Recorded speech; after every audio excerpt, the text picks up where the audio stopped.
Welcome to Verbal Pick Radio, where we give you a verbal image of life, and we are everyday people. Like to welcome you all to the show. Recovering from Hurricane Harvey, recovering from Hurricane Irma. I told my partner in Florida, Chin, I said, look, Chin, since we went through Hurricane Harvey first, I said the best thing you can do, man, is get you a couple of 5-gallon gas cans, fill them up to the top, because once the hurricane is over, that's when the real problem starts. It's going to be hard to find gas, bread, Clorox, water, and so forth. So stack up on those things first, bro. I said, believe me. And I haven't heard from him, but I hope he did.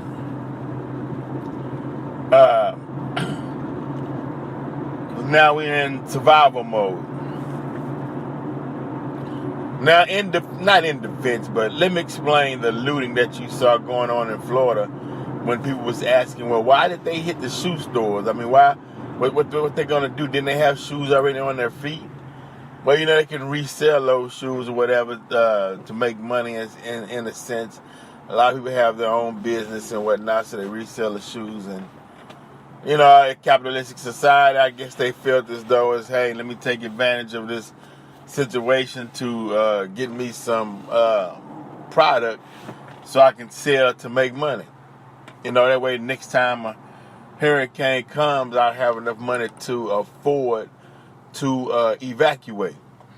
Because a lot of people who stay behind during a hurricane simply because they don't have the funds to evacuate. You got to take that in consideration. But once again, in the capitalistic society, people do what they have to do in order to survive. So that's what that is. Not defending the fact that they caught on TV, run in the rain, running in stores, stealing tennis shoes in the middle of a hurricane on camera. No, I'm not defending any of that, because actually if anybody didn't know the details behind it, they'd say, damn, why not steal food? Why not steal gas cans? Why not get bread? Why not steal water? Why not steal diapers for your children or, baby formula? We could understand that, but you're stealing tennis shoes? Hey, business keeps rolling. That was a business move. Unfortunately, it turned out that way, and, now you get more rhetoric and, and the racial jokes and whatnot. Hey, part of the game, bro. It's part of the game. Sylvester Turner in Houston, Texas, the mayor of Houston, proposed a property tax hike as if property taxes aren't high enough, and he's trying to justify the hike on Hurricane Harvey. See, this the kind of stuff I'm talking about, bro.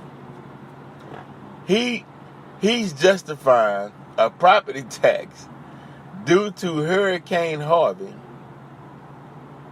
which our property taxes are already high enough. Even though you had Red Cross, FEMA, folks donating, celebrities, Beyonce, everybody donating money. Now he would have to justify and show us, like they wanted, and like they did for the Million Man March, show us the books, show us the money. And which the minister did. Opened up the book, showed the people, this is where the money is, this is where the money going to. Only person been asked to show the books. Is anybody asking Sylvester Turner, the mayor of Houston, to show the money that was gathered by everyone, by the Red Cross and everyone that participated and donated?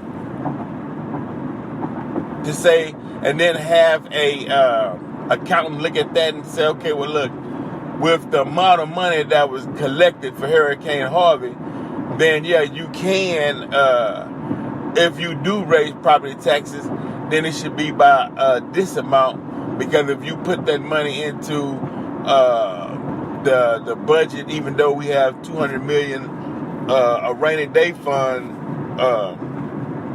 that's in the account. He could say, yeah, let's look at this thing, right? Let's justify, let's do the math on it. With all that was given, let's say this can cover, you lost 350 vehicles, public vehicles for public works or whatnot to help out the city, whether it be police or fire or whatnot. You lost 350 vehicles. This amount here cover that, this amount here cover that, and the remaining balance, if you have to raise property taxes, would be lower. Red Cross gave this, FEMA would kick in on this, the citizens donated this, people around the globe donated this, you know? But no, we don't want to do that at all. What we want to do is get a price hike for what monies to be used in the future towards what? Somebody has an agenda. I don't know. It's all a game. All these photo ops and, standing in front of cameras and I'm doing this and I'm doing that, man. It's all a game, man. Everybody's getting hustled. I refuse to get hustled. I'm sorry. I can't do it. Now when I asked for $1 to help rebuild the studio that was at Hustle House Studios, that studio is inside of a home, a house. The house took on water. We asked for a $1 donations. And people was complaining about we trying to take advantage of the hurricane when we have a legitimate reason. I even showed the damage that went into the house. I showed the project that we're currently working on. And people still, because it's a black man asking. See, it's embedded in that subconscious mind that if a black man asks for money, beware. It's embedded in the subconscious mind that black and poverty is synonymous. Black and theft is synonymous. Black and welfare is synonymous. Black and panhandling is synonymous. When you ride throughout the streets of Houston, you see a lot of white people on the corners panhandling, begging for money. But you automatically want to associate it with black people. It don't make any sense to me, bro. You dig what I'm saying? It's what the Mike Tyson is ludicrous. Hell, to make everything that's negative associated with black people. When you see white folks doing the same, and these racist news anchors, they don't channel their energy, or they don't train their cameras on all the whites that are involved in negative behavior or negative activities at all. You got to go to social media to get the real news, because people want to see the variety. You don't want to make it seem like one race is responsible for all the negative ills of a society. When people were like, wait a minute, they saw Billy Bob over there. They saw him looting a store and grabbing Skoal or Marlboros or whatnot, but it'll never be shown on TV. Never be shown in the media. Or when you arrive on the scene or you interviewing someone on something that just took place, and you go find the black person who has the worst dialect to describe what just took place, and everybody looks up like, well, explain that again. They missed the whole point. Just like the white guy that's on social media trending about why not any storms named after black people. Why there wasn't a storm Shaniqua. He said if Shaniqua was coming, folks would be partying in the street.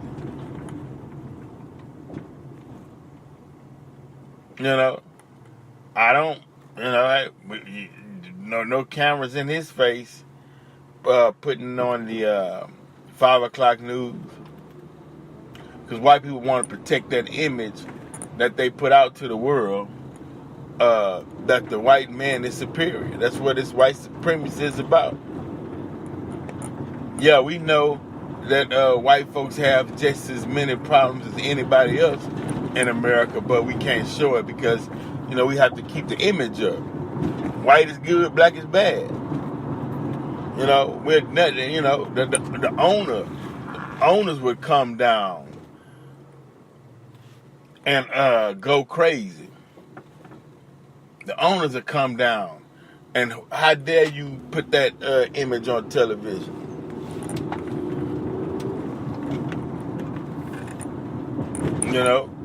How dare you put a negative image out about a white male when we have to keep this image up as if the white male is the supreme being? And that's part of the frustration, is when other people see the activity that goes on in society every day, and they see all the atrocity that's committed by white people, and then you want to hold this false image up and say, this is the superior being. No one falls for that anymore. So back on Sylvester Turner, I know you're putting your bid in to be to run for president of the United States. And actually, he handled the George R. Brown situation, the shelter, had over 5,000, came out, spoke with the people, talked to the people. Actually, he did an excellent job. Decision making, defending himself. I can give him props on that. He defended himself well.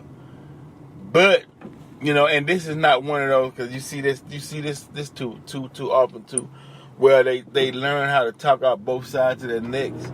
They'll down you. They'll show that they're disgusted with something, but then on the flip side, they'll give praise. That way it's back at zero. This is not one of those. This is not one of those. This is truly giving Sylvester Turner props for his handling of Harvey, because he was on a world stage. So basically on that world stage, folks was expecting him to crack, and he didn't crack. So now you hear talks of presidential run. But he gonna get a lot of backlash behind his property tax hike without disclosing the amount of money that was raised through the Red Cross and other citizens throughout the nation, and then not divvying up that money into the areas that needed the most, prioritizing, and then look into your plan C, which would be your property tax hike. Because the problem, what happened was, it almost seems as though the property tax hike was plan A. That's when it's, hey, that's something's wrong in Denmark, man. I smell something rotten. It seems though that was your plan A. That shouldn't have been your plan A. Shouldn't even been your plan B. Then after you exhausted plan A and plan B, then you come to the people and say, look, the remaining, this is what we got from the donations. This is what we're going to fix with it. It's stretched this far, and the remaining amount will go to we stretched as far as we could. Nothing's left. and the remaining amount that has to go fix the infrastructure, we're going to have to raise the property tax. You know, and then it's justified. But you can't say we raising property taxes without giving folks fair warning, or without showing the people that you exhausted all your means first. Then raise property tax hikes, if you want to blame it on Harvey. And a lot of people I'm still mad at the fact that a lot of people out here raising donations and doing whatever for Hurricane Harvey Relief Fund. We shooting a documentary that would be beneficial to black people and to all people actually in general, because it's educational. Everyone's wins with education, proper education. And so it's ridiculous. Basically, it was like, man, how dare you do a GoFundMe and hashtag everyday people, hashtag Harvey. How dare you do something like that? It's like, what you talking about? You go to the people for help. Studio was flooded. We got to finish this movie. That's what GoFundMe is about. You know, it's just, it's crazy. How can I say, the expectations that's put on a black male. Because in America, we've been deemed as the untrustworthy. So we have to justify, and we have to prove and show, and we gotta jump through so many hoops, bro, till it's actually ridiculous. You know, our word is just not good enough in America. Now you go to other countries, and our word is good. We get treated with respect. How you doing? It's all good. I'm a man. You a man. Let's do business. Blase, blase. Come to America. What you want, nigga? What you want, boy? No, you can't do this. Look, follow him around the store. Put the magnifying glass up on him. You say you want to do what? Let's go back and do a background check. Do you have the proper codes and permits to operate this establishment? Let me see them. Oh, you missed one line. We got to shut you down for a month. I kind of crazy. And then so you casually talking one day. You might be at a grocery store or at a game or wherever you at. And you sit down and you talking to a white gentleman. And then he asks you what business you're in. He asks you what business he's in. And y'all having casual conversations. And he tells you that he opened up his business and he didn't have this, so, and it was, you like, damn, man, they was all up my rear end looking for documentations and papers and what I didn't have, and then denied me. And you mean to tell me you didn't have any of that and you got to prove? What kind of shit is this? You know, that's where the frustration builds up. And he's like, well, who the hell are you? To where they just overlooked all your credentials. But when they came to me, they was looking for one thing that was out of place. Just give me anything. A misspelled word, they'll shut you down. Hey, what we living in. But thank you all for listening, and remind you all to go to Verbal Pick Radio on the YouTube channel, VERBALPIC. Subscribe. Spreaker, Verbal Pick Radio.